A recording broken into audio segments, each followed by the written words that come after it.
Sa isang tahimik na nayon na napapaligiran ng mga palayan at punong matataas, nakatira ang isang mahirap na magsasaka kasama ang kanyang asawa at ang kanilang 5 buwang gulang na anak. May maliit siyang lupain kung saan araw-araw siyang nag-aararo upang makapagpatubo ng pananim.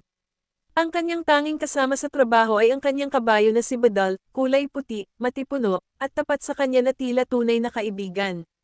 Isang hapon, habang nagpapahinga ang mag-asawa, biglang nagliyab ang kanilang munting bahay. Sa ilang sandali, kumalat ang apoy sa buong paligid.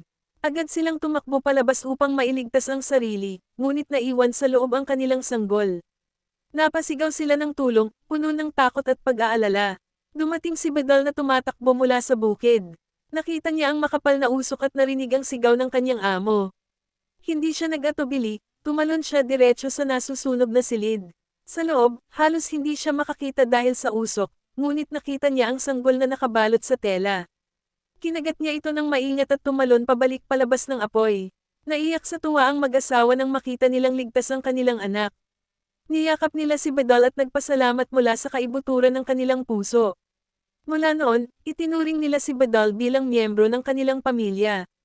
Lumipas ang mga araw at lalo silang naghikahos. Lumipat sila sa maliit na kubo at halos wala nang makain si Badal kundi tuyong damo. Ngunit nanatili siyang matapat at mapagmahal.